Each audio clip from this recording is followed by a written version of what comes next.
This is the Patriots Catch-22 podcast with Evan Lazar and Alex Barth. I'm Evan Lazar. Evan Lazar. Hello, everybody. Nailed it. Joined as always by Alex Barth. That's a fit. That's a match. No risk it, no biscuit. 22. Here is Evan Lazar and Alex Barth. Guys that break out early as freshmen and sophomores in college tend to be really good NFL players. So you're telling me that the better players in college end up being better players in the pros. This is what the nerds have figured out. The guys that... It took them till 2024 to figure this out. No, Congratulations, no. nerds. Yes, the better... Can you just stop? All right, everybody. It's Evan Lazar, Alex Barth, Patriots Catch-22. Different vibe for Patriots Catch-22 today, Barth. No studio, no live show. We're doing this old school. It feels like almost a throwback, doesn't it? That we're just recording a podcast with no live. You know, we had our glow up that we got to be in studio now and have live shows and things like that. So now it's just. Let's not act like it's never going to be like that again. It's just 1 week. I know, but I'm just saying, like this show right now is like back in the day when you just hit record on Skype or on Zoom or our lovely friends at WebEx. And then you just would do it like we're doing now. So it's just it's a little different, but it's for a good reason, and that's because I am in Chapel Hill, North Carolina, where I just got out of Drake May's pro day. I was at LSU in Baton Rouge yesterday, so we're going to talk about those two pro days. We're going to talk about pro days in general a little bit because I think there's some pushback about how much these actually matter and all those types of things. But before we do that. We do have to shout out our friends at Bud Light. Easy to drink, easy to enjoy. Bud Light, the official sponsor of the New England Patriots. And also, Alex, do you know what's on Sunday? What is on Sunday? Well, we're hopping towards Easter Sunday. And there's no time like the present to get party ready with Bob's Discount Furniture. Shop tons of on-trend dining sets with plenty of style and storage for all of your brunching needs. And while you're here, complete the look with seasonal accents and outdoor styles made for warm weather hosting only at Bob's Discount Furniture, the official furniture store of the New England Patriots. I need to get better at these reads. It's been a while since I've done that. But where should we start? I think the first place that I want to start with before we get into the two pro days, and I'll talk about them in order. We'll start with Drake May since I'm just fresh off of seeing that, and then discuss Jayden Daniels. But pro days in general, I think the one thing that this has taught me, Barth, this little tour that I've done here, is that there's nothing more polarizing than the pre-draft process than pro days. I've never seen anything like it, how angry and how fed up people get over talking about individual throws at a pro day, or a guy, today Drake May missed a couple early on in his session and all of a sudden it's the end of the world. These things just go back and forth. And I think the biggest thing that you have to emphasize with pro days is the tape is king. Nothing will ever replace the tape. The tape is the biggest part of the evaluation in terms of the football stuff. Obviously, the teams get with these guys and talk about the off-field and the intangibles and all that kind of stuff as well. But in terms of football, the tape is the king. But I think one thing that you get when you go to these in-person exposures is that you really see how, when we're talking about quarterbacks, how the ball flies out of a guy's hand, the control the guy has on the football, the ability to get outside the pocket and make throws like Drake May showed today, or Jayden Daniels throwing a lot of his throws in the pocket, from under center, showing that he could do those types of things. You just have a different view of the velocity, the ball placement, all those types of things than watching it on TV or watching it on film. So as much as I don't want to sit here and overrate pro days or underrate pro days, I think we all need to relax a little bit in general with the pro days, but just remember, keep them in context. But more importantly, there are a purpose to them. They wouldn't do them if there was zero purpose to them. So I think that some people go off a little bit crazy with the anti-pro day stuff as well. They still run the 40. There's not a ton of purpose in the 40.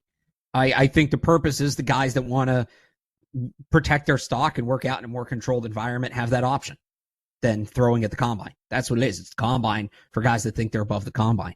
I don't think you should be sold on any player based on a pro day. Now, I do think it's fair to knock a player a bit for a bad pro day performance because, kind of like I just said, it's the most comfortable you're ever going to be throwing a football. Shorts and t-shirt against air to your own teammates. Like, the only real variable is the pressure of it being in front of NFL evaluators. Now, that being said, I think a lot of people look at what Drake Maye did today and what Jayden Daniels did yesterday and see that as some sort of horrible performance. Were they perfect? No. But that's not like a bad pro day. They were both fine. They were both okay. So if you're so turned on, I think, what was it, 3 balls hit the ground for Drake Maye? And it was 4, not including a drop for Jayden Daniels. And Daniels' session was, what was it, 50 passes? Drake Maye was 70. Does 4 balls hitting the ground in a 50 pass session or 3 balls hitting the ground in a 70 pass session, are you really willing to let that overrule what you saw 12, 13, 14 games of regular season competitive, padded, live reps football? And if you say, well, you know what, I saw what they did during the season, I didn't like them either, that's fine. Like, you can totally believe that, and you're basing it on real, actual, tangible, like, football. If you're going to let a pro day sway you that much one way or the other, you're just looking for something. You're just looking for something to talk about because it's such low impact reps that, you know, again, neither one was perfect, but I wouldn't say either one went out and threw up all over himself either. And the same would go for J.J. McCarthy. And I'll even say people know how much I like Michael Penix. And there's people raving about his pro day and saying, oh, look at him now. He's a first-round lock. Yeah, I knew that. The pro day shouldn't convince you of that. The pro day is just about, like you said, it's really for the in-person element. And how does the ball come out of his hand? You get a closer look at the footwork, things like that. But you should more or less know how you feel about the player before the pro day. Yeah, that's totally fair. And I think the one thing that this has taught me, because the only other pro day I've ever attended in person was Boston College last year to go see Zay Flowers, and that wasn't looking at a quarterback. So it's a completely different animal when you're talking about a quarterback throwing. I think the one thing that this has taught me, and this will be for future years as well, let's say the Patriots don't get the quarterback this year, they pass on the quarterback, they make the trade down, whatever, and we're all doing this all over again in 2025, you know, Lord help us, right? I mean, I hope not, but maybe we are. Better not. You cannot, and I say this not to insult anybody, I'm saying this because I learned this myself. I don't think that there's any real takeaways from watching a quarterback's pro day on TV. It just doesn't translate in the same way. And I think when you watch what these scouts and what these executives and coaches that were here, and the Patriots had another huge contingent in Chapel Hill. They had 9 guys at LSU. They had 9 guys at Chapel Hill. A little swap out with Cameron Williams going to Washington for Penix's pro day with Matt Evans, who's a national scout, I should say, for the Patriots. So a little swap there, but the same 8 guys, you know, the coaching staff, Gerard Mayo, Alex Van Pelt, T.C. McCartney, Ben McAdoo, then the executive side, Elliot Wolf, Alonzo Highsmith, Matt Groh. So all those guys, the top brass, the top decision makers were there for both pro days. And I just feel like it doesn't, based off of the reaction, because your boy Cerrone Battle was here today too, Alex. Yeah. And both of us felt the same way coming off of Drake Maye's pro day. But then you go and read the reactions on Twitter, and you read the reactions, listen to some of the reactions from people that weren't here. And I got to tell you, it's very different reactions to it. I got to be honest. And I think that what you see the actual ball flying out of the guy's hand, the velocity, the footwork, the things that you were talking about, and how the scouts and the coaches are reacting to it. Right? Like, I think that's important too. And I would, sorry, just to cut in addition to that, it's not like there's a level of, this is the first guy you've seen throw. You were all in Louisiana watching Jayden Daniels yesterday. So, and a lot of people, I know you weren't, but a lot of these people were just in Michigan and just in USC, like it was the last one. So it's not like it was these people who haven't seen somebody throw a football and have nothing to compare it to. It was the last one. He was facing as much scrutiny, I think, talking about Maye, as any, and we'll get into Jayden Daniels pro day as well, but, you know, Maye had as much pressure, I think, as anybody going last. And I think there was as much scrutiny on him as anybody going last. So, yeah, I put a lot more stock in the people that were there and saw it. Yeah, absolutely. And I say that as not to come off as holier than now or anything like that. It's just something that I you were there. You were there. That's better. It just is. It just, seeing it in person is better. That's just a fact of it. So just to tell the whole story, and we'll start with Drake Maye, and then we'll get into Jayden Daniels yesterday. To tell the whole story about Drake Maye, talking to some people afterwards, there was definitely a general consensus that he started off a little bit rough. He had those 2 misses, airmailed a couple throws into the sideline that I think everybody's going to highlight that's anti-Drake Maye, that were bad. Really 2 really bad misses, throwing those deep outs. He mentioned it afterwards as well. He knew that they were, not his best throws, and he wishes he could have those back. With that being said, once he settled into the pro day, he really was starting to sling it. I mean, he was really spinning it out there. There was a couple throws that had the whole place just oohing and eyeing, Alex. The 65-yard... How close was he to the roof? Because it looked like he was getting pretty close to the roof. He got really close to the roof on one of the, in air quotes, pro day throws, right? Where you roll out to the right and throw back to your left or vice versa. Yeah. He got a little bit close there. But the first throw, and I was standing right on the sideline for this one, down the right sideline to Tez Walker, about a 65-yard go ball that had plenty of plenty of runway. I mean, he had plenty of room to make that throw. And that was the first one that made my jaw drop. And then he hit a couple more of the movement throws. I think the one thing that really stood out that was different between Jayden Daniels' pro day and Maye's pro day is that Maye really emphasized throwing off platform, throwing on the run. I thought the level of difficulty at Maye's pro day was significantly higher than what I saw out of Jayden Daniels. That's not to knock Jayden Daniels and say he was terrible, but Jayden Daniels stayed on his spot for the most part and made throws. I thought Drake Maye really pushed the envelope, and his level of difficulty was much, much higher. I think that was on purpose. These 2 guys, coming into this, I expected Drake Maye to look better in this setting. He has the arm talent. He has the off-platform ability. He has the gunslinger type of mentality. He's just got a bigger, stronger arm. That's just the bottom line. And I was expecting to see him be better. I thought he was better. And not, again, maybe it's a little bit of confirmation bias because I had Drake Maye ahead of Jayden Daniels in this process the entire time. But the throw that really put it over the top to me was the go ball that has 65 yards in the air. And I thought to myself there, Alex, if the Washington Commanders pass on Drake Maye at number 2 overall, they're crazy. They're absolutely crazy because this is a guy that can really add so much to your offense for the way that he can throw the football that I just don't necessarily see the same with Jayden Daniels. I have confidence that Jayden Daniels is a better passer than maybe some other people do, that he can stand in the pocket and make throws. We certainly saw that with his vertical passing ability at LSU, the slot fades, things like that. But when it comes to having every single club in your bag, there's absolutely no question which one has that and which one doesn't in this equation, and that's Drake Maye. And I thought at the end you had right behind him was Gerard Mayo, Elliott Wolf, Adam Peter, and Dan Quinn. And I came away from this thinking, there's no way this kid's getting out of the top 3. I can't see a way where both of those decision makers that were standing 10 yards behind him the entire time during this workout are going to look at what they saw today and say, no thanks. I just can't see that happening.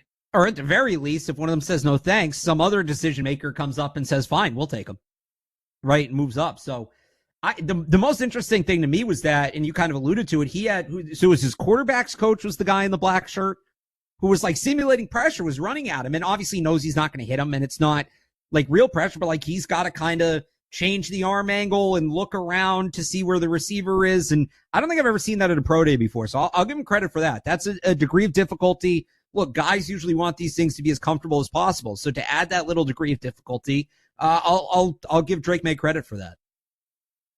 Yeah, that's exactly what I took away from it. Was I watched Caleb's, I watched AJ McCarthy's. Those guys, Caleb made some incredible down the field throws in his, just with the arm talent and the pure deep ball ability there. But in general, I thought that the person that tried the hardest to flash his abilities in this was Drake Maye. Just the off-platform stuff that I mentioned. The other thing I think really works for the Patriots in a lot of ways is some of the moving pocket throws he made. Those are two different things. And off-platform, the things that you were talking about, where his QB coach is running at him and trying to simulate pressure, and he's throwing off his back foot or he's throwing off of one leg and things like that. He also did a lot of bootleg simulation as well, where he was moving the pocket and then making throws. And I couldn't help but think, when you look at a team like the Patriots that hire an Alex Van Pelt, that you think are going to go into that Shanahan outside zone type of direction, where you are going to want to move the pocket a lot off those bootleg actions, and some of the throws that he was making off of those moving pockets were so AVP it hurts, right? Like that was exactly right why I've always thought that he was a better fit in what they are envisioned doing. So it wasn't perfect, like you said. There were some struggles early on in the pro day for Maye, but once he settled in, I thought that the arm talent was on full display. All the throws that you could possibly think of in a pro day, he was making them. And I think a lot of people are going to come away from this, once you start to hear some of the bigger Jays talking to scouts and talking to executives around the league and reporting on this pro day, you're going to hear a lot of praise for Drake Maye and what he was able to put together. A couple more things for Maye. I also thought it was interesting, watching Mayo interact with Mac Brown and Dan Quinn at the end of the pro day. I took a picture of it. I posted it on Twitter, but it felt like one of those things where Mac Brown is sitting there saying, one of you guys is going to be coaching this kid next year. I don't know which one yet. Who's it going to be? But one of you guys are going to be coaching him next year. And he took a picture with the four of them, actually. Arthur Smith and I think it was Cliff Kingsbury somehow got into the photo as well. But it was Cliff Kingsbury makes sense. Yeah, I think it was Cliff Kingsbury, or Arthur maybe Smith it was Adam get Peters. out of there. I don't know what he's doing with the 20th overall pick in that picture, but. Yeah, or maybe it was Adam Peters, one of the other Commanders guys. Peters and Cliff Kingsbury kind of look alike a little bit. Anyways, Gerard Mayo on one side, Mac Brown in the middle, Dan Quinn on the other side was the main photo in that instance. And like I said earlier, I can't see how this guy gets out of the top three. I don't think Mac Brown thinks he's getting out of the top three either. Just along with the pro day stuff and along with the throws and stuff like that. The other things that I think stood out was how much people were talking about how the intangible factors with Drake Maye, just a kid that I think a lot of people look at as a leader, a strong, intangible guy, talking about Monday through Friday instead of just talking about what's happening on the field on Saturdays, those types of things. Really competitive. I guess he's a very competitive guy off the field as well, gets into a lot of pickleball battles, basketball, things like that. So somebody from the UNC coaching staff had mentioned that he felt like he probably could have made the UNC basketball team if he had his brother played for UNC basketball. Yeah, so if he wanted to go in that direction, he probably could have played basketball instead and would have been a pretty good basketball player. So that's what the Drake Maye experience was like. There was one other thing that I wanted to mention, along with Tez Walker, by the way, and I'll get to that in a second. I actually thought this was the best I've seen Tez Walker look in this pre-draft process. Rough Senior Bowl week. He ran well at the combine, which we were expecting. But today I actually was like, all right, I can see what the tools that Tez Walker brings to the table as well. And I thought he had a nice day today too. You obviously have the vertical speed, but the other thing I think that stands out with him is He's 6'2", he's 6'3", something like that. He's got a pretty large catch radius, and although he's got some inconsistent hands, you can see how that can be helpful on that vertical route tree to be able to throw it into his catch radius and have him go pluck the ball above his head or outside his frame. So I do wonder, if you're the Commanders, if you're the Patriots, how much do you think about pairing Drake Maye and then coming back on day 2, maybe early day 3, and getting Tez Walker as well? Yeah, I think that makes a lot of sense. And it's we've talked about that. If you take Maye, Walker becomes a little more valuable to you because you get him a receiver he's familiar with in camp. And that, I don't know that it makes or breaks his development, but it certainly can't hurt. So the one other thing you talked about, Drake Maye's competitiveness, something I liked that he went back and did. It was a 70 throw script, but he made more than 70 throws because he went back and remade the throws he missed. And that just kind of, he still missed them, and it doesn't take away from him missing them. And you'd hope that, against air, he's hitting at least 50% of the time, right? But it kind of shows the competitiveness of no, I'm not leaving till I get this right. Yeah, that was definitely something that Tez Walker talked about afterwards when we talked to him in the media scrum, was just that's par for the course with Drake Maye. That wasn't performative for the NFL scouts. That's something that they do in practice every single day. When he messes up a throw or he messes up a route, Tez Walker messes up a route or whatever, they would go back and correct it in practice as well. So that's just a practice habit that extended on to the pro day. So the Patriots had a meeting with Drake Maye this morning.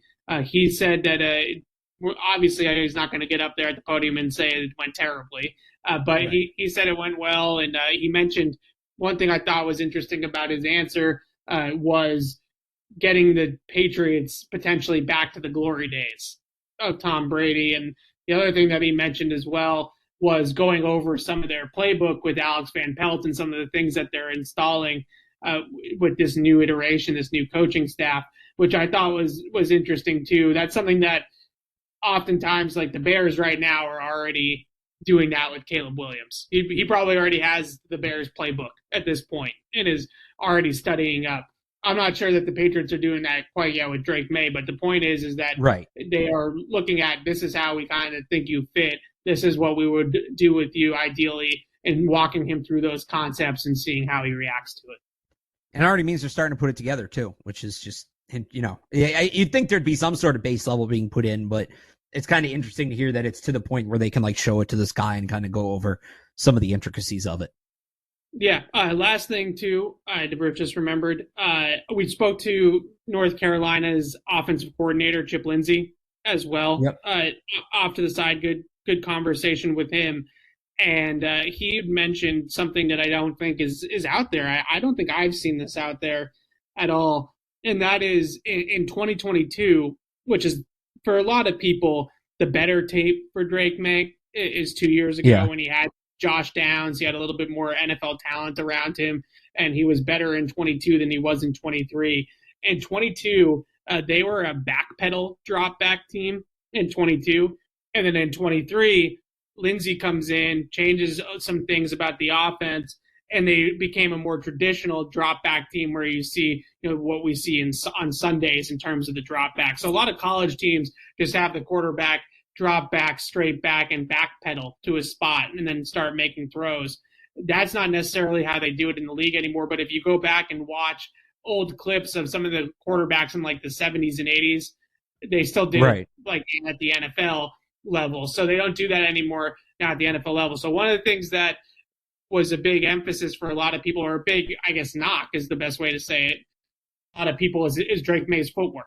And I thought that was interesting that maybe what you found out was, he was learning all new footwork last year at North Carolina, and there was a transition there. You hear a lot about guys tweaking with their throwing motions or tweaking with their footwork at this time as they get ready for the NFL. But Drake Maye was actually doing that during the season last year in North Carolina under this new regime. So I do wonder how much of the footwork was just that, right? That he had to go through a little bit of a change at OC, and they did things a little bit differently with his dropbacks. That might explain some of the reasons why his footwork was a little bit sloppy last year. One other question for you. Did they have any of the guys who aren't in the draft out there? They did, and they also had a couple guys that have moved on to things like the XFL and things like that that came back to the pro day to work out. Did you get to see Bryson Nesbitt at all, the tight end? Yes, he was there, but I don't think he participated. Thinking off the top of my head, there was one XFL receiver, and I should remember the name, but I don't. That made a few really good catches actually in the throwing session. Made a fingertip catch that was pretty impressive, and some people were asking for him afterwards, wondering who the heck is this guy, right? That is an interesting part of it, and I know Jayden Daniels talked about that as we kind of segue into Daniels' throwing session yesterday in Baton Rouge. He talked about wanting to throw at his pro day to help improve the stock of other guys because he knows that the media and he knows the scouts are all going to show up for him. So it allows them to amplify some of the other guys. But the reason I brought that up, sorry, just to cut in, the reason I brought that up is I think there's this, everybody's afraid of the Mac Jones thing where he was on a team full of superstars and, Drake Maye wasn't. And Jayden Daniels, look who he was throwing to. And Michael Penix, look who he was throwing to. And Bo Nix, look who he was throwing to. And I've even said this, right? Like, if that's a disqualifier for you, Drake Maye is the only guy you're allowed to be in on because he's the last of his kind. All of these guys are going to play on super teams in the NIL era. That all being said, I don't think it was exactly Drake Maye and a bunch of bums out there. The offensive line was pretty bad. The offensive line was not good. He had better weapons than I think people who don't follow college football realize because they look at the draft, they look at the UNC draft class, and they see Tez Walker, and that's it. If you go and look at their 2025 class, Bryson Nesbitt's probably going to be the first tight end off the board. Nate McCollum, if he comes out as a wide receiver, he's good. Maye and Hampton's a really good pass-catching back. So I just was curious, like, if you were exposed to seeing any of those guys and maybe kind of, again, he's not throwing to Malik Neighbors and Brian Thomas. He's not throwing to Odunze McMillan and Polk. But he wasn't exactly throwing to the 2020 Patriots either. Like, there was some talent out there. It's for people who only follow the NFL, though.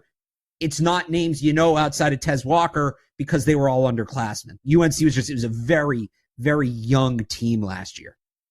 Yeah, I think that the other thing that people talked about with UNC too is they were really bummed out by the fact that they only had Tez Walker for part of the year last year. I think that was really difficult for them. They came in with a really big plan for Tez Walker to be the guy in that offense. He played in 8 games, but some of those games were, he was cleared on a Thursday and then thrown into a game on a Saturday type of situation. So it was, that was one of the things that Lindsay said to us was that they didn't really have the Tez Walker that they were hoping to have. They had him for some games, but it wasn't every single game. So I thought that in general, though, they spoke highly of Drake Maye because I think a lot of the time when you hear these things, everybody gushes about their guys this time of year. All the coaches, all the OCs, all the people at these campuses. Everybody I asked at LSU praised Jayden Daniels up and down, and everybody I asked at UNC praised Drake Maye up and down. That's just they're trying to help these guys out. And again, that's why I don't put a ton of stock in the pro day because it's built for that specifically. It's a showcase. It's not an evaluation. Yeah, I think that's a fair point. I think that the other thing, and then we can transition to Daniels. I think the thing I want to do emphasize about Drake Maye though is that. I talked to people that were at Caleb Williams' pro day, J.J. McCarthy's pro, all of these guys, right? All of these guys. Yeah. J.J. McCarthy still has a lot of buzz and praise for how well he threw the ball at Michigan. And I wasn't there for that one. Neither of us were. So it's not that I'm trying to take away from anything that J.J. McCarthy did. I wasn't there for it. So I don't feel as though I'm as knowledgeable about it as I was these two guys. With that being said, I think the one thing that people took away, at least from the consensus top 3, Caleb, Daniels, and Drake Maye, was that Drake Maye's level of difficulty on the throws he was making was way, way harder than what Caleb and Jayden Daniels showed scouts. I think Caleb Williams didn't probably feel the need to, And I think Jayden Daniels was trying to show I can be a traditional quarterback. It's not just about my legs. I don't have to move around. I don't have to run. I can just sit here and make throws accurately as well. And I think he did that for the most part. So, talking about Daniels, you mentioned that he had some incomplete passes, and so did Drake Maye. So I won't knock him for those. That was the biggest thing that I came away from it. Was I was really impressed with Jayden Daniels' compact release, the smooth delivery, the efficient, just top half, above his waist. You can tell that he's got a really fluid, natural throwing motion. It doesn't really look at all like it's uncomfortable or awkward for him to throw the ball, regardless of the arm angle, regardless of the platform. And he's got a really compact, quick release. So although he doesn't have the biggest of arms, like there was clearly a difference between watching Drake Maye throw the ball and watching Jayden Daniels throw the ball these last 2 days.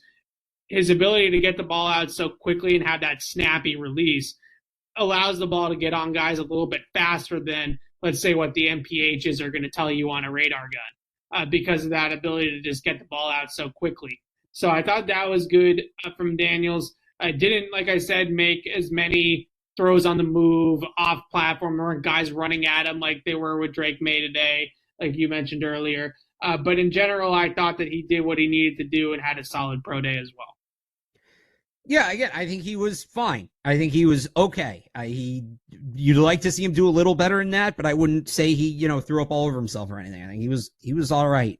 The big thing for him was the weigh-in, which I think he just probably hit the baseline at 210, 6'3", 210. There were only 5. Hang on, I have the tweet here. I think it's only 5 quarterbacks last year that started at least 8 games at 210 pounds. One of them will surprise you because it definitely surprised me. Hang on, I got to scroll all the way back to yesterday, past my tweet about Joe Milton throwing into the wind. There it is. So yeah, only 5 weighed 210 or less. Aiden O'Connell's 6'3", 210, so that's the same size. But Aiden O'Connell looks bigger, right? He looks more built. So maybe the listing's off. I got these off from Pro Football Reference. Kyler Murray, 5'10", 207. Desmond Ridder, 6'3", 207. Bryce Young, 5'10", 204. And then this one surprised me. Kirk Cousins, 6'3", 205. I did not realize Kirk Cousins was that much of a stick. But that's a guy, I know he's coming off a torn Achilles, but that's a guy for most of his career was durable. Yeah. So I feel like that gives you the solid baseline. I don't know that anything below that, I think you start asking some serious questions, but I think at 210, my rule of thumb, add 10 pounds for a guy just getting on an NFL weight program. So he'll come in, he'll be like 6'3", 215, 220. It'll be enough. I don't think anybody will ever call size a strength of his, but he'll be big enough. Yeah, that's fair. I didn't look at him and see a string bean. What I saw was... Well, let me ask you this for a point of comparison for Patriots fans. How would you compare him to like Tyquan Thornton? Definitely has more meat on the bone than Tyquan. Tyquan, and maybe Tyquan, we've seen some of these offseason workouts, Barth, with Tyquan. Maybe he's right. a totally different human being now, but based off of what we've seen from Tyquan in the past, we're not going to be talking about Jayden Daniels' wrists. We might be talking about his elbow. But all right, hang on. I know people have had that condition. It's a fluid buildup.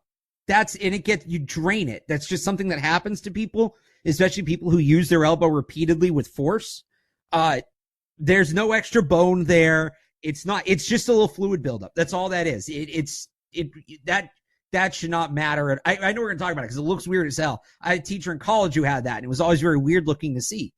But it's just there's a little fluid in there. That's all that is.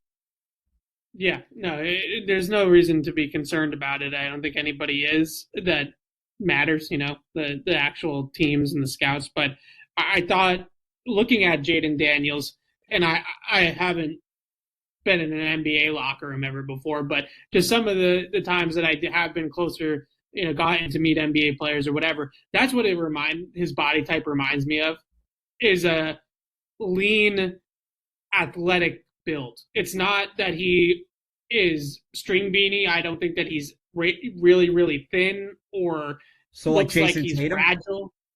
Yeah, I just think that he's a tall, lean guy. And granted, basketball is not a contact sport in the way that football is. So people are going to hear that and probably say, well, basketball players aren't going to have to get drilled in the pocket by 310-pound linemen. And that's totally fair. But I look at it more like he's probably going to be able to pack on more weight onto the frame because he carries his weight well. It's not like he looks very, very frail or very, very skinny, nor does it look like he's maxed out.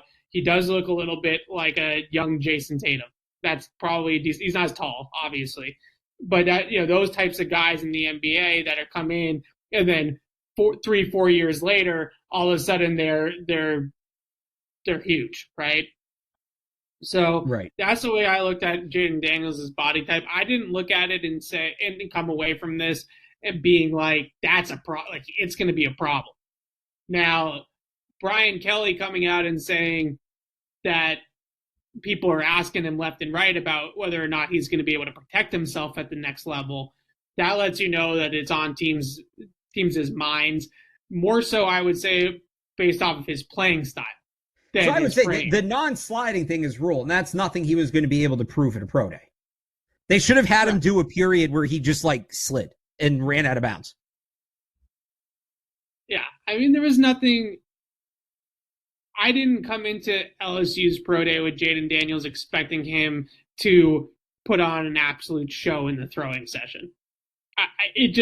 That's not the type of player that he is. I came into it thinking that if he was just accurate and maybe showed some footwork from under center, that teams would be satisfied with that showing. He wasn't as accurate as I was hoping he would be, especially based off of the film where he was extremely accurate last year at LSU. But I think that he threw the ball well enough that when you add in the extra layer that's going to come in, which is his mobility, you have a real big-time explosive playmaker. And that's the thing that he kept on saying to the media afterwards, and some of the TV hits I saw that he did, was that he's a big play machine. That's what he is. So my biggest fear with Jayden Daniels in terms of the Patriots and just in terms of his NFL projection is nothing to do with what he showed yesterday, nothing to do with his size. My biggest fear continues to be, I think the comparison that I can use, Barth, to put this in layman's terms is it's almost like he's a really good three-point shooting basketball team. And he's going to have nights where he's just going to hit 25 three-pointers and it's just a barrage of threes and you're just not going to be able to keep up on the scoreboard. But the question is, what is he going to do if a team devises a really good game plan against his legs, or he doesn't have those ball winners on the outside like Neighbors and Brian Thomas Jr. to win down the field on the vertical routes? Where are his layups in his mid-range game right now? Because So you admit that a basketball team that shoots a lot of threes that doesn't have a plan B might have some problems down the road. Maybe that is what I'm saying. We'll put that conversation aside for later. But I get what you're saying in regards to Daniels. Does that analogy make sense? That's my fear. It does. I'm surprised to hear it coming from you. But yeah, he's going to need a better plan B. He's going to need a better left hook. Can he become more reliable in the short game and take what's given to him when defenses take away things over the top and kind of, spy him more than rush him? And is he going to be able to pick a team apart in the short part of the field when that's the only option they give him? Which is he's not the first quarterback to have that problem. We talk a lot about that with Josh Allen. I talk a lot about that with Josh Allen. That doesn't mean it's not a problem, but that is, I think a lot of guys now coming out, just the way the college game is played, that's something that some guys have to work on.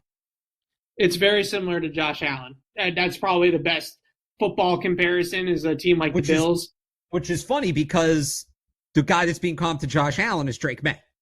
Yeah, and Jayden Daniels doesn't play like Josh Allen. We're not saying that.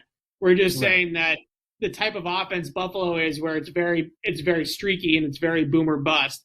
that's the fear that I have with Jayden Daniels. And it's similar to, I think, moments that Justin Fields has had in the league as well, where he has these moments in these games, like the one on Monday night in New England in 2022, where you're like, holy crap, this guy is just incredibly talented. He can run around, he can throw, he's got a huge arm, he's got every tool in the toolbox that you could possibly need. But is it going to be able to be consistent and efficient and productive over 17 games versus just in spurts? And I think the one thing that you definitely also saw at LSU was how good these two receivers are that he was throwing to. So the Patriots met with Malik Nabers. That was reported, I think, on Tuesday night or Wednesday morning. Yeah. And I would say that that's probably more about doing due diligence for trade down scenarios. There's a chance that they trade out of the pick, and maybe Malik Nabers is somebody that they're considering if they traded to 6 or 11 or something like that. Probably not going to be there at 11. I don't think 11 for Nabers. No, that would be 6, I would think. Right. So I also kind of wonder if they met with Nabers and just asked him about Jayden Daniels for an hour. It's possible. It's definitely possible. I came away from it thinking that Nabers was the best player on the field in a pro day. So take that for what it's worth, right? But I was at Zay Flowers' pro day last year. This was different. This was absolutely different. And it wasn't just the athletic testing, it was the routes too. I think the one thing that really stands out with him is it looks like he's running downhill because of how much momentum and just how much build-up speed he has. That I always, when I watch him on film, I love the sudden acceleration that he has, especially after the catch. But watching him run routes the other day, the thing that really stood out to me was how his build-up speed and how he gains speed with the football in the air to track it down as well. And that's something that I think, the pacing, the changing of gears, that type of stuff, that's how you separate at the next level. Brian Thomas Jr., this wasn't his showcase. He's a 6'4", 4'3" guy that's going to be a really, really good receiver at the next level. But Malik Nabers was probably the best thing I saw on this entire trip. I mean, he was that good yesterday at the pro day. He was fantastic. I have no idea what that means for the Patriots. I think the one question I would ask you, and you touched on this a little bit earlier, how much of the production of Jayden Daniels are you going to sit there and are we talking about it like we talked about Mac Jones at Alabama in 3 years? Where it was, there was things to like about him, but yeah, Devontae Smith, he had Jalen Waddle, he had yada yada. Is Daniels at all falling into that trap for you as well? I don't think, not like Mac Jones, because Mac Jones didn't rush for 1,100 yards. That, I don't care who your receivers are. You ran for 1,100 yards. I do think there's an element of, hey, he was throwing to these really great receivers. But again, you look at, who wasn't? Once again, outside of Drake May, who wasn't? And I think you need to look at individually what the quarterback did, independent of the guys he was throwing the ball to. Did Jayden Daniels get help? Yeah, he's probably doesn't win the Heisman without those two guys. Do I still believe he's a tremendously talented quarterback? Yes, I do. The numbers are certainly inflated a little bit. I don't think he's quite as good as maybe the LSU numbers suggest. But I can say the same thing about Michael Penix. I can say the same thing about Caleb Williams. I've certainly said it about Bo Nix. So I still think, he's good touch on the deep ball, right? That's before the ball gets the receiver. I think he's doing a good job of putting the ball where it needs to be. I think he does a good job of maneuvering in the pocket. Again, that's wide receivers aside. Already talked about the rushing ability. There's enough there that, you give him the shot to see what he can do. And also, let's not forget, again, the plan is not to draft him and put no receivers around him. The plan is to draft him, and maybe year one he doesn't have great receivers, but get him his Stephon Diggs, get him his Tyreek Hill, get him his Cousins has been in the league for years, but you know what I'm saying? Get him his A.J. Brown. What all these teams did for their young quarterbacks, if you can get him a guy that can allow him to make some of those throws and give him some more room for error, he's certainly the kind of guy that can capitalize on it. Yeah, I think that's a good way of putting it with him, is that I don't think that he's a special thrower, but I will say he's a much better thrower than Lamar was coming out of college. Oh, yeah. I don't think it's close. in terms of mechanics, footwork, accuracy, all those types of things. Lamar, when he came out of college, was still pretty raw as a passer. He had to rework his release and his throwing mechanics. He had to work on his footwork. There was a lot of elements. Yeah. That he with completely Lamar reinvented himself as a passer, and that's not a knock on Lamar. It's a credit to him. I mean, he put the work in and he did all that. Yeah, and win 2 MVPs like that. Right. It's not easy. Like, not everybody can do that. Yeah, and Jayden Daniels is really Lamar Jackson walked so that Jayden Daniels could run, right? Because I think Lamar Jackson ran so Jayden Daniels could also run. I don't think Lamar Jackson walked much. Well, you know what I'm saying. Yeah. I think 10 years ago, Jayden Daniels, or maybe a little bit longer than that, but 10, 15 years ago, let's call it that. Jayden Daniels, I don't think that teams would have known what to do with Jayden Daniels. I think if you look back at Atlanta, Michael Vick, before all the S hit the fan, right? I don't think that people really knew what to do with that yet. I think that he was winning those games and he was putting up those numbers on pure talent. Oh yeah, if Vic played in this era, forget about it. Right, not because they had all these schemes, the zone reads and the spread concepts and the empty concepts and all these things that allow these guys to just go out there and make plays now. They weren't doing that with Michael Vick. They were putting Michael Vick in a pro-style offense and he was just running around and making things happen. I think now, Jayden Daniels is coming into this league now where he is a much better pure thrower than Lamar Jackson was and Michael Vick was, because teams have learned how to use the skill set a little bit better, especially in college. We're not maybe all the way there in the pros yet, but I'd say especially in college we are.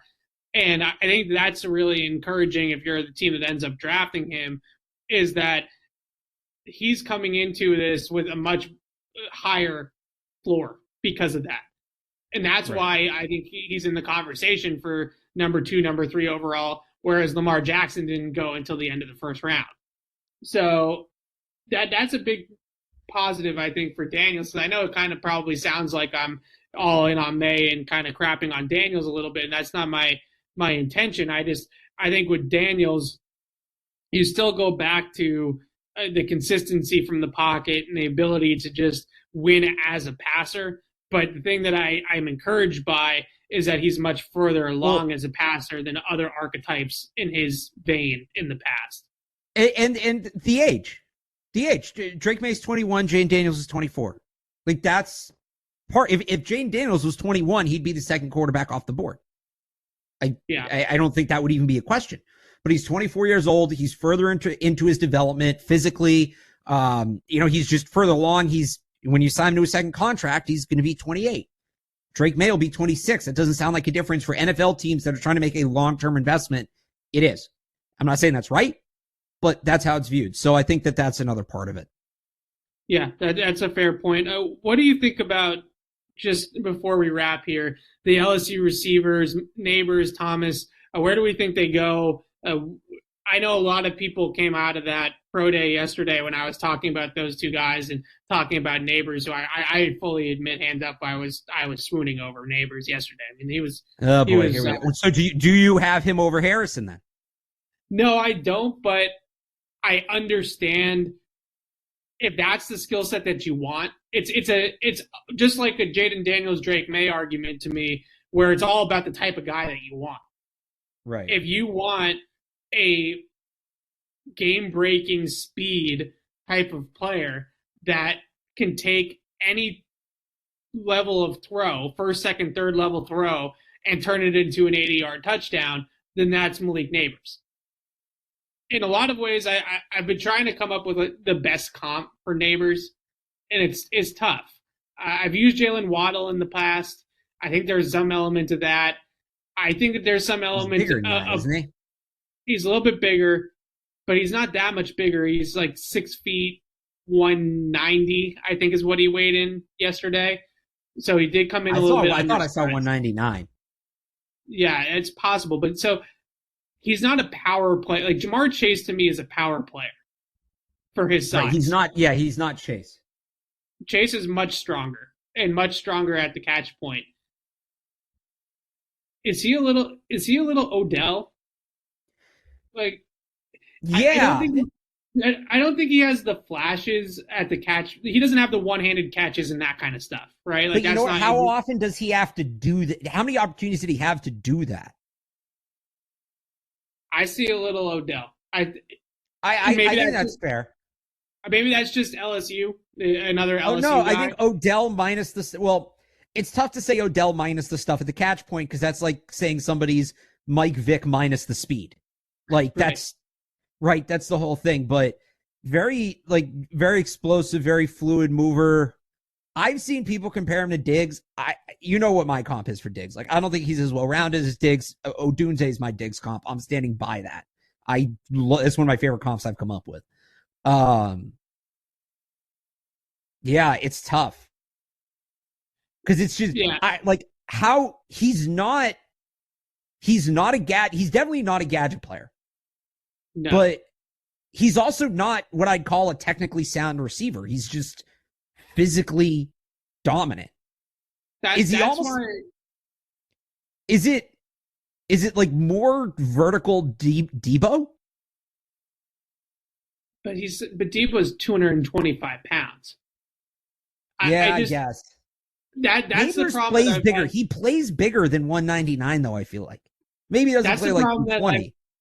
That's the problem that I've had with comps with him is that his body type in terms of height and how he moves on the field in terms of his speed.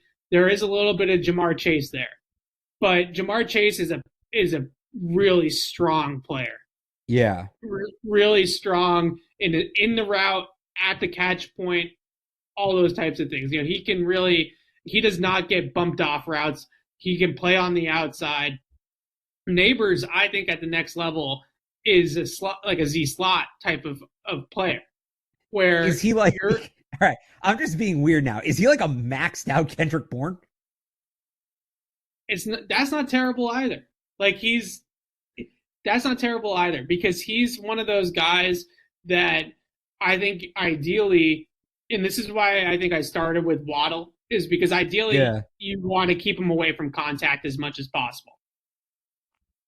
I'm not putting Neighbors at the X and expecting him to have large exposures to press man and win consistently in that respect.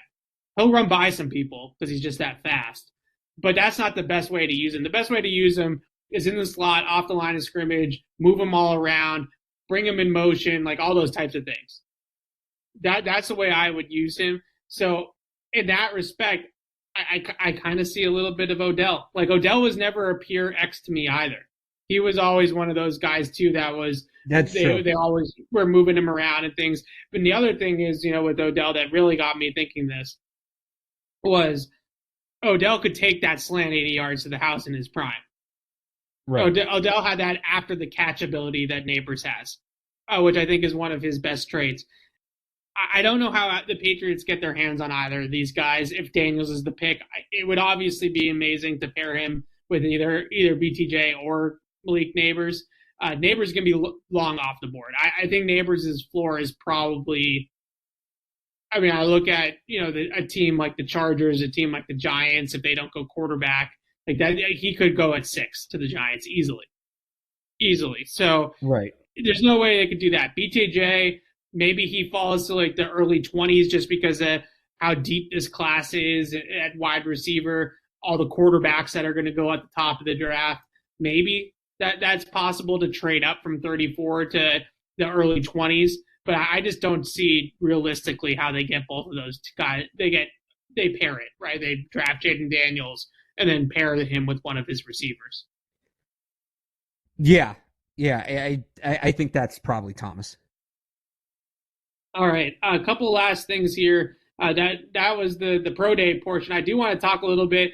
When you go to these things, it's a little bit like training camp, Barth, where you start to look around and try to observe things. What are the guys do? What is Gerard Mayo? Who's he talking to? Who's Elliott Wolf talking to? Those types of things. The one guy that I think stood out to me from both days that we need to figure out some more information on. We're both we try to dabble in journalism every once in a while and not just be nerds about everything, right? So Alonzo Highsmith and his role in all of this, I think, is going to be really fascinating moving forward. Alonzo Highsmith was the most popular guy at the two pro days over the last 2 days. Not a single other person talked to more people inside LSU's practice facility or North Carolina's practice facility than Alonzo Highsmith. He works the room. And on top of that, he just came from the college game. He has a lot of understanding of these guys. It wasn't just, oh, I'm going to go talk to this coach. I'm going to go talk to that GM. I'm going to go talk to this guy. He was talking to the players. These student athletes know him from the recruiting trail, I'm assuming. Right. Yeah, I think, or maybe some of their parents remember him playing. And he's third overall pick. It's not like he was a nobody in the NFL. Absolutely. He obviously has a relationship with a lot of these people on the college circuit. And there was that report that was out there that he was also going to help Elliott Wolf tweak the grading system and things like that as well. I think we're looking at a situation where Alonzo Highsmith is going to have a really, really big role in college scouting for the Patriots moving forward if this regime sticks. I have one other thought on that, but I just want to get your reaction to Alonzo Highsmith. I like it. I said when they hired him, I like his background. I think he's worked with a lot of good teams. I like that he's a former player. I like that he has that insight. I think he's a good pairing for guys like Elliott Wolf and Matt Groh, who have really just spent their entire career in the scouting room.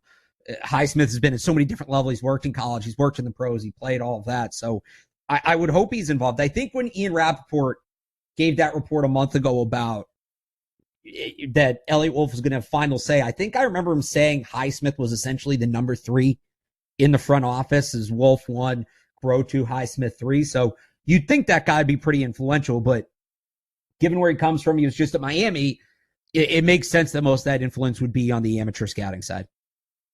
Yeah, you could just tell that guy's got a personality. Just everybody seemed to really enjoy having talks with him.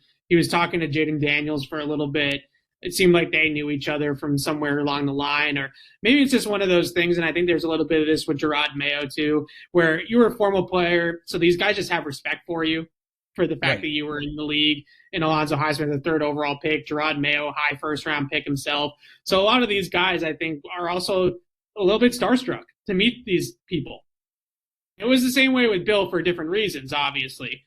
But it's I think that's the angle that they're coming at it now is, oh, snap, that's Alonzo Highsmith. He was great, all-time great college player, 3rd overall pick. That's Gerard Mayo, top 10 pick, Super Bowl champion. I think there's stuff like that going on as well that it's encouraging from a scouting standpoint for the Patriots, or just from the fact that this new regime and all that type of stuff. They're taking a lot of heat, Barth. I'm trying to tell people what's going on when you see these guys in the wild. The other thing I wanted to mention from this point of view, you mentioned Matt Groh's name. I don't know what Matt Groh's, and this is pure speculation. I have no inside information. I don't know what Matt Groh's role in this is after the draft.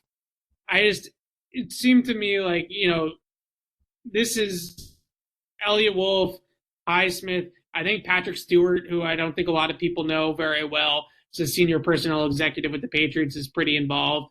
I would just be interested to see when we get from a month from now and the draft is over and the dust is settled, what is Matt Groh's future with the New England Patriots? Maybe he's just on to the next draft. And maybe they kept him because he had done all the legwork during the season under Belichick. He was the head of the personnel department, and that's why he's still here. He could absolutely be gone after the draft, but he just might be their lead draft guy now. And he's going to do all the work, up through the college football playoff and then kind of hand it over to the guys upstairs once the offseason really kicks into gear. That's what a director of college scouting would do. That was his old job before he got promoted. And we kind of think him and Elliott Wolf flipped roles. So maybe he just goes back to that. Maybe he just takes the demotion. It's possible. I don't know where else he would go. There's no real Belichick people for him to go latch on with. Maybe Dable in New York is the only other option, but that's a Buffalo run operation with Joe Schoen. I don't know where else. Isn't his brother a wide receivers coach somewhere? Yes, I don't know. I'm looking. Hang on, I'm looking. He was in Indy for a while, right? Oh, his brother's actually with the Giants. So maybe that's the connection. Maybe he goes and gets a high-ranking role under Schoen and Dable with the Giants. Well, you said what'd you say? It doesn't necessarily need to be high-ranking. No, it doesn't. But he's not going to go back and be an area scout. He's going to be right. But I don't think he's getting hired as an assistant GM. No, my guess is that he would probably go back to a scouting role of director of college scouting, something along those lines. Back to college and back to where he started, which I think is good for him in a lot of ways, honestly. I don't think that Matt Groh, and I've enjoyed getting to talk to Matt Groh a couple times that we've been able to, and I think he's a nice guy and everything. But I think the one thing that stood out to me is that he is maybe not meant to be a public-facing figure in an organization. Certainly your station has gotten plenty of run out of the, if you want to draft fast guys stuff. I just wonder if maybe Elliot Wolf was born to handle that type of stuff a little bit better. Just my thoughts on it. I think Matt Groh is at his best when he is on the scouting trail, when he's in the trenches, and when he's doing that type of stuff, like he was at the Senior Bowl earlier this year, like he was the last couple of days at these pro days. I think that's where Matt Groh's sweet spot is, and there's nothing wrong with that. It's like a great assistant coach, like Dante Scarnecchia. Right. I'm not saying he's going to be Dante Scarnecchia, but you understand, not everybody's meant to be a head coach. Some people are just meant to be coordinators. Some people are just meant to be really good assistants, really good position coaches. Maybe Matt Groh is just a really good offensive coordinator in the scouting world. Yeah, but again, is there a chance he just drops back and does that here? Definitely possible. I do think it's got to be, and again, this is just coming from me, it's got to be awkward. It would be awkward for anybody just in a normal type of career if you get jumped by your number two. That's an awkward situation. I think unless you acknowledge you were maybe accelerated early. That's possible. Any final thoughts on these pro days? I know you're maybe a little bit more out on the pro days, I think, because I wish you could have been here with me. I feel like maybe you would have felt a little bit different. I've never been a big pro day guy. Yeah, if I was there, I'd probably play it up a little more. But you know what? To your point, I think you got to be there to really experience it. And again, shorts and a t-shirt against air. Johnny Manziel had the right idea. At least he threw in pads. I'll give Drake May some credit. He had his coach simulating a rush on a couple throws. I'll give Joe Milton credit. He threw outside. I really don't put a ton of stock in pro days one way or the other. I think they're probably the most used, not that they're entirely useless, but I think if, the showcase games, the combine, pro days, pre-draft visits, those are the big landmark periods of the pre-draft process. I think pro days ranks well towards the bottom in terms of what you get out of them. Fair enough. I agree with you. And I think that the next big steps in this process, the 30 visits, the private workouts, the Patriots, right, I'm sure will have those with all the quarterbacks, whether they're here, I should say, in Foxborough, or they're... Well, Mayo said they plan on having May, Daniels, and McCarthy visit. Although you can't do on-field work at the top 30, right? It's only medical workout and meetings. Right. I believe that's true. I always get this one confused. I'm not going to lie to you. They definitely will have private throwing sessions with these guys. Yeah. Whether those are on campus or in Foxborough, I'm not really sure about those details. But that's really where it's more important, I would say, than these pro days, and that's why they're behind closed doors. Because what will happen is that AVP will get with these guys. He'll put together a script of their plays, right, and their types of throws and their types of reads, and then go ahead and ask those guys to run through. All right, we're running this concept. I just taught you this concept in the classroom. Now we're bringing it out on the field. Show me that you remember the progression. Show me that you remember where you're going with the ball. Right. That those things, I think, are what the teams are emphasizing as the most important thing. These pro days, I agree with you. They're a little bit of a spectacle. It was really fun to go to them and see it. I thought it was well worth it from our standpoint, from a content standpoint, but that's really what it is. It's a way to get these programs some limelight, which I think is funny because does LSU need any more of a spotlight as a blue blood football program? But they're all competing for recruits. Yeah, for whatever reason, it works for these schools to have these recruits. And today at UNC, I didn't notice it as much at LSU, but I'm sure it happened at LSU today or yesterday as well. Today at UNC, there was a ton of alumni. Michael Carter was there. That was like that at LSU yesterday too. Yeah, there was rumors that everywhere, Sam Howell everywhere it is. Yeah, Sam Howell, who's really good friends with Drake May, I believe was in the building as well here at UNC. So we'll see. But the bottom line, the takeaway, I can wrap it up on this. I think all three of these quarterbacks are in play for them, Barth. I think J.J. McCarthy is in play for them as well. And I think it's going to be really a secret to the finish, as it always is. But the Commanders control it. But I would say that the biggest takeaway I have is that Drake May, Jayden Daniels are not alone. I know that both of us might not agree with that, but J.J. McCarthy is somebody that is in the conversation here as well. I mean, it sounds like he is. I'll say he is because it's our job to say what we think is going to happen, not what we want to happen, but I still don't fully understand why he is. I'm with you. All right. That does it for this episode. I got to say, Alex, I'm like a little bit out of practice with doing this like this. It definitely feels weird.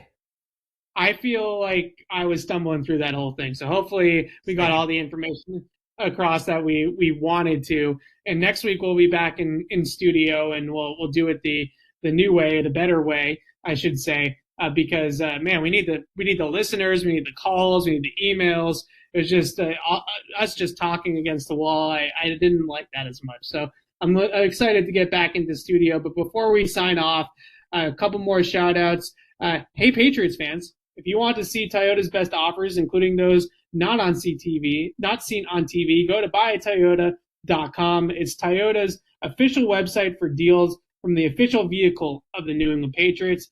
Toyota, let's go places like going back to Boston, which I'll be doing tomorrow. I drove a RAV4 in Baton Rouge, Barth. Really nice car. Yeah, my brother has one of those. Yeah, it wasn't bad. It was a new one. I liked it. The other shout out we got to do is our friends at DraftKings. Whether you're in the game or betting on the game, you'll need a game plan. DraftKings Sportsbook, the official sports betting partner of the New England Patriots, provides you with everything you need to build your personal betting game plan. So you can get it on all the action while practicing safe bets. Visit DraftKings.com/responsible-gaming to learn more about all the safe betting tools DraftKings has to offer. Hope is here. 800-327-5050 or gamblinghelplinema.org. Must be 21 plus. Play it smart from the start.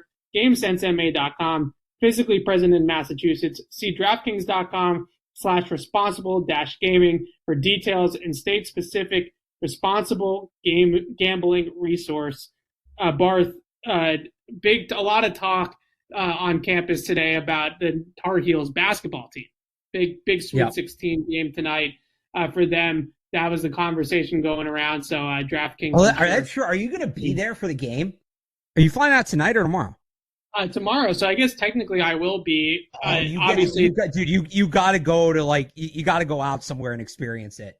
That's a big time college sports environment. I just got so not that I wasn't, but I just got so jealous. You please promise me you'll go somewhere and actually UNC in a Sweet 16 game. You're on campus. That's going to be electric. Get out there and enjoy it. I will. I'll try to get out and enjoy it. I have been up since 4:30 this morning to get here on time. So I don't know how much longer I'm going to last, and that might be part of the reason why I couldn't think straight for this entire podcast. You got 4 hours till the game. Take a nap. All right, I'll take a nap. All right. Well, I'll see you back in Foxborough next week, Alex, and we'll talk to you guys, and we'll get back in studio next Thursday, same time as usual. But until then, signing off for Alex Barth, I'm Evan Lazar. Thanks for listening, everybody, and we'll see you guys next week. Thank you for downloading this podcast. Subscribe on Apple, Google Play, and everywhere else you listen. Like the show? Please rate and review us. Listener comments and ratings help keep us high in the podcast rankings so new listeners can find us. Be sure to check Patriots.com for more news and more podcasts.